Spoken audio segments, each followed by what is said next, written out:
Olá, bem-vindo, bem-vinda à nossa conversa de hoje. Vamos mergulhar num tema que, olha, parece que está em todo lugar hoje em dia, né? Aquela sensação de estar sempre correndo, sabe? Sempre sobrecarregado. No trabalho, fora dele. É quase um zumbido constante de esgotamento, né? Exato. E parece que muito disso vem, sei lá, das ferramentas digitais que a gente usa o tempo todo, especialmente essa comunicação que não para nunca. É um sentimento bem comum, sem dúvida, e as fontes que a gente analisou hoje, baseadas nas ideias do Cal Newport, elas trazem uma visão um pouco diferente, sabe? Muitas vezes vai contra aqueles conselhos mais batidos sobre, siga sua paixão, busque o sucesso a qualquer custo, ou use mais apps para gerenciar o tempo. A proposta aqui é mais investigar como os nossos hábitos digitais, principalmente o jeito como a gente se comunica, como isso está moldando nossa capacidade de, pensar com clareza. O que ele chama de trabalho focado. Trabalho focado. E essa capacidade de focar, ou a falta dela, não afeta sua produtividade, imagino. Não mesmo. Afeta a satisfação com a carreira também. Até questiona aquela ideia de siga sua paixão, sabe? Sugere um caminho mais ligado a desenvolver habilidades. E no fim, como tudo isso se encaixa numa busca por uma vida, sei lá, com mais propósito, menos frenética? Exatamente. A nossa ideia aqui é tentar destilar os insights mais importantes dessas fontes para quem está buscando um pouco de clareza nesse caos de informação e de demandas que não param, né? Perfeito. E por onde a gente começa essa análise? Qual o problema central que essas fontes apontam? Hyperactive Hive Mind. Certo, mente de colmeia hiperativa. O que é isso exatamente? Não é só usar muito o e-mail ou Slack, né? Não é a ferramenta em si. O ponto crucial é o fluxo de trabalho que essas ferramentas acabam incentivando. É uma comunicação que não para, não é agendada, é baseada em mensagens pingando o tempo todo, exigindo resposta rápida para tudo. Pense em como a gente tenta resolver um problema mais complexo ou agendar uma reunião simples. Às vezes viram uma avalanche de e-mail, de mensagem no chat, né? É uma colaboração meio que improvisada, incessante. Entendi. E por que esse modelo é um problema? Porque, assim, à primeira vista parece até flexível, né? Todonte. Ali, a comunicação rápida, meio desestruturada, era vital. Faz sentido. 2 pessoas, um projeto. Funciona. O problema é que esse modelo não escala bem. Para quem trabalha com conhecimento hoje, lidando com várias equipes, vários projetos, vários prazos ao mesmo tempo, aí essa flexibilidade vira caos. Entendi. É como tentar coordenar, sei lá, 10 caçadas ao mesmo tempo só na base do grito, só que digitalmente. As fontes dão algum exemplo do impacto disso? Algo mais concreto? Sim, tem um exemplo numérico que ajuda a ver. Imagina alguém que está em 10 projetos diferentes. Se cada projeto gerar, vamos dizer, umas 10 conversas por e-mail ou chat que precisam de atenção rápida, essa pessoa já tem 100 fluxos de comunicação ali, ativos, para monitorar e responder quase que em tempo real. É uma demanda que não para. Nossa. E isso explica totalmente porque a gente sente essa necessidade de ficar checando a caixa de entrada, o chat, o tempo inteiro. Lembro de ter lido em uma das fontes um dado da Rescue Time que me deixou, assim, chocado. A média de checagem de mensagens é a cada 6 minutos. Exato. Não é por distração, né? É quase uma obrigação que o sistema impõe. Exatamente isso. É uma resposta que parece racional, mas para um fluxo de trabalho que, em grande escala, se torna irracional. E o custo cognitivo disso é enorme. Como assim, custo cognitivo? Cada vez que a gente desvia o olhar para checar uma notificação, uma mensagem, mesmo que seja por 1 segundo, o nosso cérebro faz o que as fontes chamam de mudança de contexto cognitivo. E qual o problema dessa mudança de contexto? Parece algo tão pequeno, né? Uma olhadinha rápida. O problema é o que vem depois. Mesmo quando a gente volta para a tarefa original, uma parte da nossa atenção ainda fica meio que presa naquela checagem anterior. É o que eles chamam de resíduo de atenção. Attention residue. Resíduo de atenção. Isso significa que a nossa capacidade cognitiva total fica comprometida por vários minutos.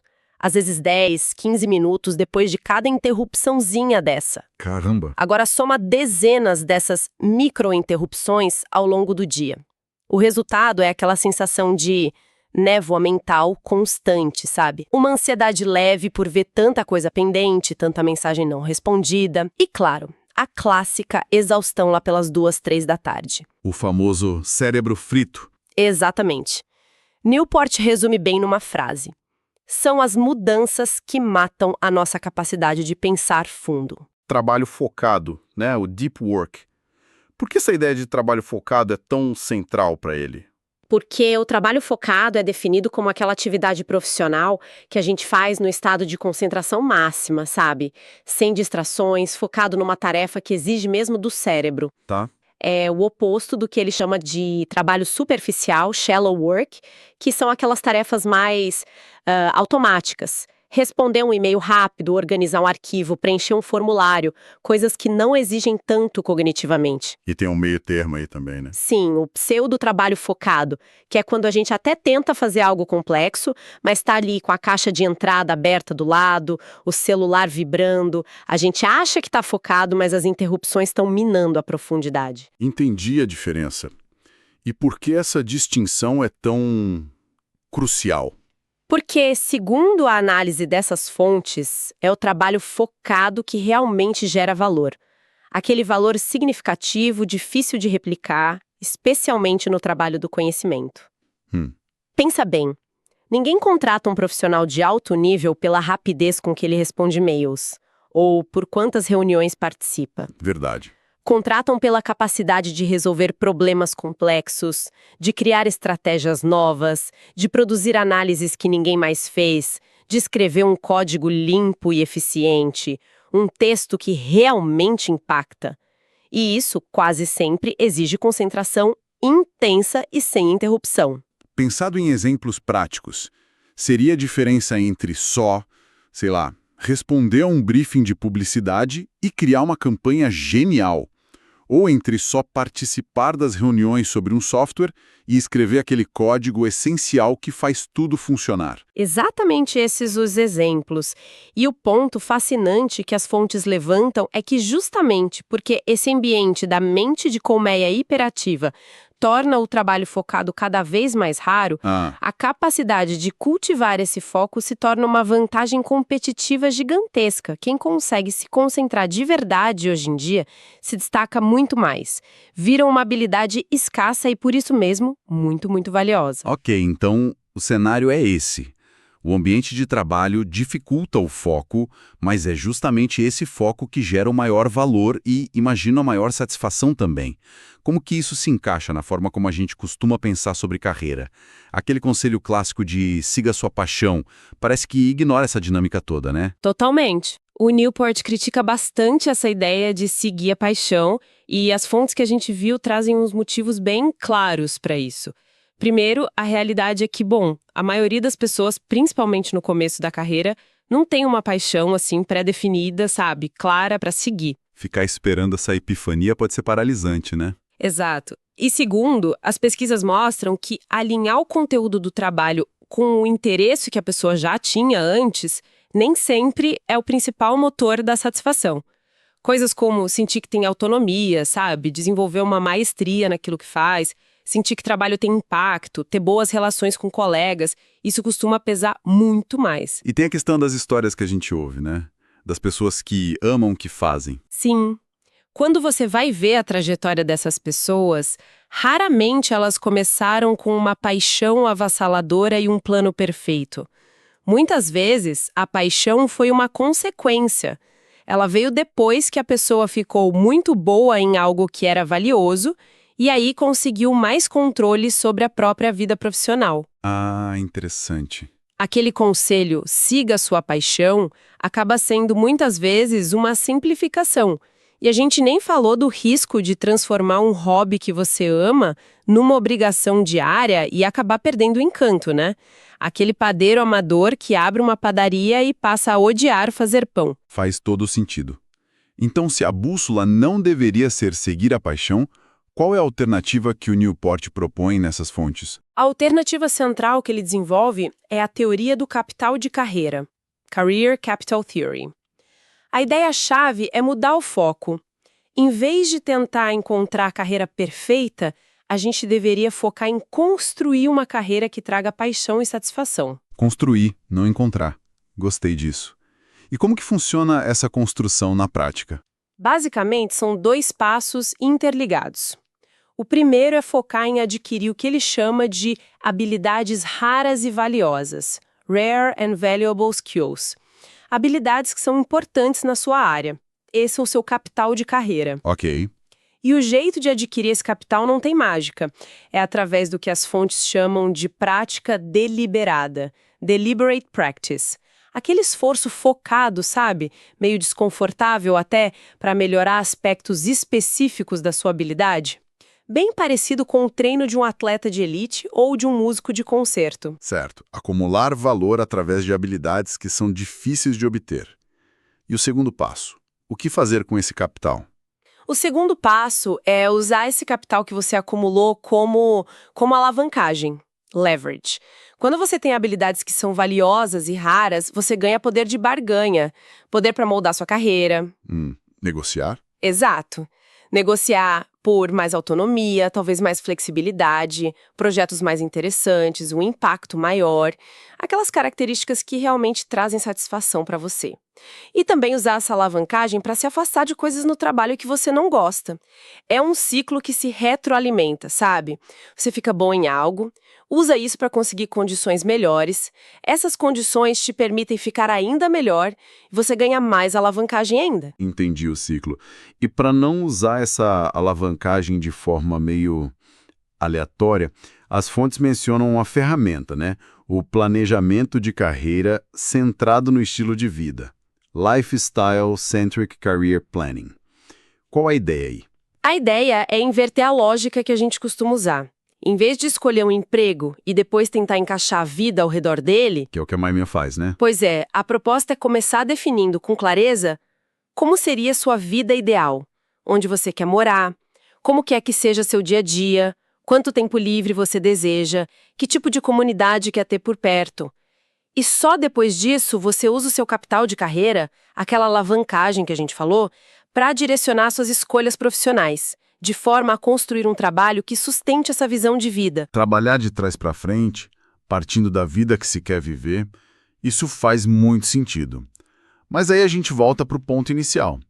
Para construir essas habilidades, esse capital todo precisa de foco. E aquele ambiente da mente de como é hiperativa parece sabotar justamente isso. Como quebrar esse ciclo? É aí que entram as ideias de produtividade lenta e vida profunda. Exatamente aí.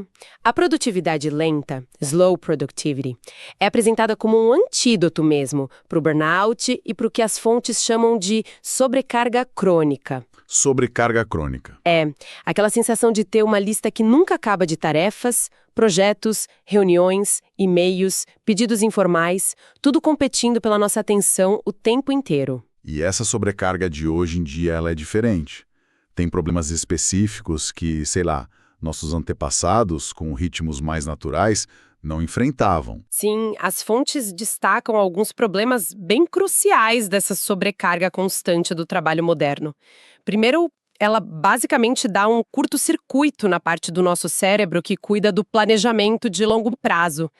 Tentar fazer malabarismo com centenas de pequenas tarefas e compromissos impede a nossa capacidade de focar e executar metas maiores, sabe? Isso gera muita ansiedade.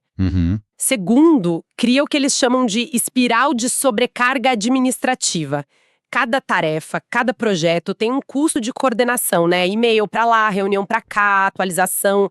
Quando a gente tem muitas coisas acontecendo ao mesmo tempo, esse custo administrativo começa a consumir quase todo o tempo. Sobra pouco pra fazer o trabalho de verdade.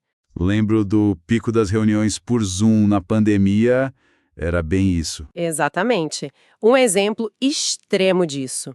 E terceiro, essa sobrecarga impõe um ritmo implacável. Sem pausa, sem variação de intensidade, a gente fica num estado de alerta máximo constante e, bom, Não fomos feitos para isso, né? É física e mentalmente insustentável a longo prazo. E a solução não pode ser só falar, vou fazer menos, porque na prática isso raramente funciona, especialmente para quem é empregado, tem chefe, metas. Qual a abordagem mais sofisticada que essa produtividade lenta propõe, então? Não é sobre ser preguiçoso ou simplesmente largar tudo. A produtividade lenta não é sobre ser lento no sentido de demorar, mas sobre ser sustentável e focado no que realmente importa. Ela se baseia em 3 princípios, mas talvez a gente possa focar nos 2 mais impactantes, que já dão uma boa ideia. Ok. O primeiro, e talvez o mais radical, é fazer menos coisas. Parece simples, mas não é. Significa reduzir ativamente o volume de trabalho e de compromissos que a gente assume ao mesmo tempo. Tentar operar abaixo daquele limite da sobrecarga crônica. E como fazer isso na prática? Para quem tem autonomia, é filtrar de forma bem agressiva o que aceita fazer. Para quem não tem tanta autonomia, exige repensar como o trabalho é distribuído nas equipes. Talvez ter mais transparência sobre a carga de cada um, ou adotar sistemas onde as pessoas puxam a próxima tarefa quando têm capacidade, em vez de serem constantemente empurradas com mais coisas. Fazer menos, mas de forma estratégica, pensada. Entendi. E o segundo princípio-chave? O segundo é ter uma obsessão pela qualidade. A ideia é direcionar a energia que você libera ao fazer menos coisas para fazer excepcionalmente bem aquilo que restou. Focar na excelência do trabalho que é feito. Benefícios. Primeiro, gera satisfação por si só, né? Aquela conexão com a maestria, com fazer bem feito. Segundo, torna mais fácil dizer não para tarefas de menor valor, porque você está claramente focado em algo importante de alta qualidade. E terceiro, e isso é crucial, reconecta com aquela ideia do capital de carreira. Sim. Quanto melhor você for naquilo que faz, mais autonomia e controle você tende a ganhar para definir seus próprios termos no futuro. Existe um terceiro princípio sobre ritmo natural e sazonalidade, mas esses 2, fazer menos e focar na qualidade, são o coração da proposta. Interessante como a qualidade e o foco se retroalimentam aí. E essa filosofia de reduzir o ruído, focar no essencial, na qualidade, isso se aplica só ao trabalho ou vai além? É aí que entra a tal da vida profunda. Exatamente. A vida profunda pega essa filosofia e expande para todas as áreas da vida. A definição que as fontes usam é bem forte. Uma vida vivida em alinhamento radical com seus valores. Alinhamento radical. Essas 2 palavras juntas têm um peso, né? O que isso significa na prática? As 2 partes são essenciais. Alinhamento com valores significa, primeiro, identificar o que é genuinamente importante para você, não o que a sociedade, a família ou o Instagram dizem que deveria ser.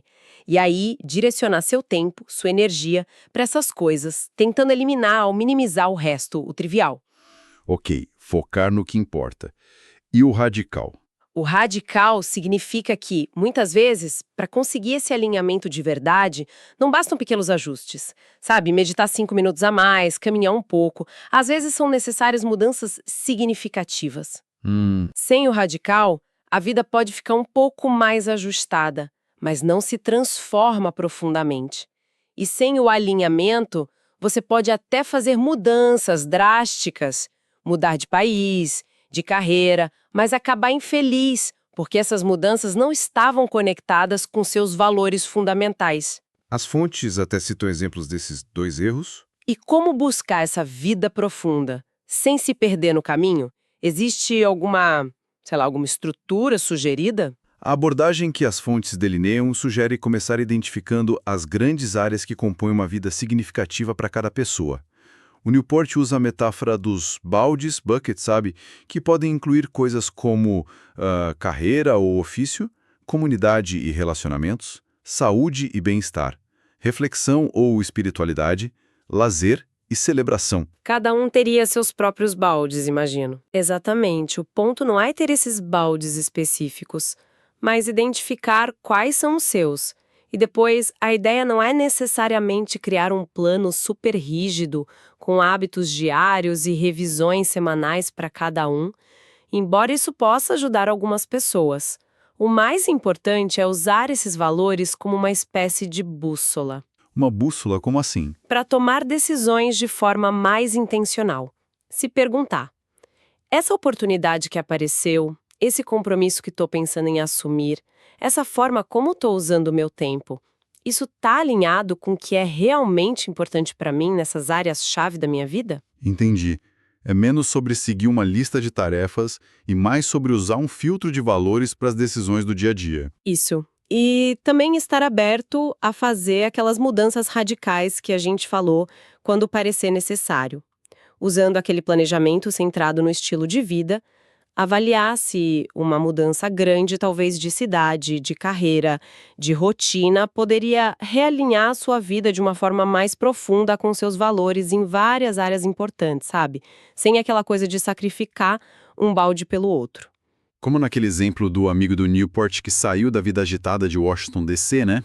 Exato, que foi viver no campo, mais perto da natureza, com um ritmo diferente, focado na família, num trabalho que se encaixava melhor nessa visão. É um exemplo desse tipo de realinhamento radical, mas muito consciente. Entendi. Nossa, é uma visão bem integrada de tudo isso. Então, para a gente recapitular um pouco a nossa conversa de hoje, a gente começou vendo como esse fluxo constante da comunicação digital, a tal mente de colmeia hiperativa, fragmenta a nossa atenção. E isso torna o trabalho focado, que é essencial para criar valor de verdade, cada vez mais difícil. Vimos também que construir uma carreira que traga satisfação, que tenha significado, parece depender menos de achar uma paixão mágica que está esperando para ser descoberta e mais de cultivar capital de carreira, ou seja, habilidades que são valiosas. E usar essas habilidades com inteligência para moldar um trabalho que se alinhe com a vida que a gente realmente deseja viver. E, finalmente, a gente explorou alguns caminhos para tentar recuperar esse foco e construir essa vida com mais propósito. Falamos da filosofia da produtividade lenta, Que é esse convite para fazer menos coisas, talvez, mas com muito mais qualidade, num ritmo que seja sustentável a longo prazo. E também falamos da busca pela vida profunda, que é esse esforço contínuo por um alinhamento mais radical entre as nossas ações do dia a dia e os nossos valores mais essenciais, em todas as dimensões importantes da vida. Não são, assim, soluções fáceis, claro, mas apontam para uma redefinição do que realmente significa ser produtivo e viver bem no mundo de hoje. Perfeito. E para a gente encerrar, fica talvez uma provocação baseada nessas ideias todas, em vez da gente ficar sempre se perguntando como eu posso fazer mais coisas, talvez a pergunta realmente transformadora seja outra.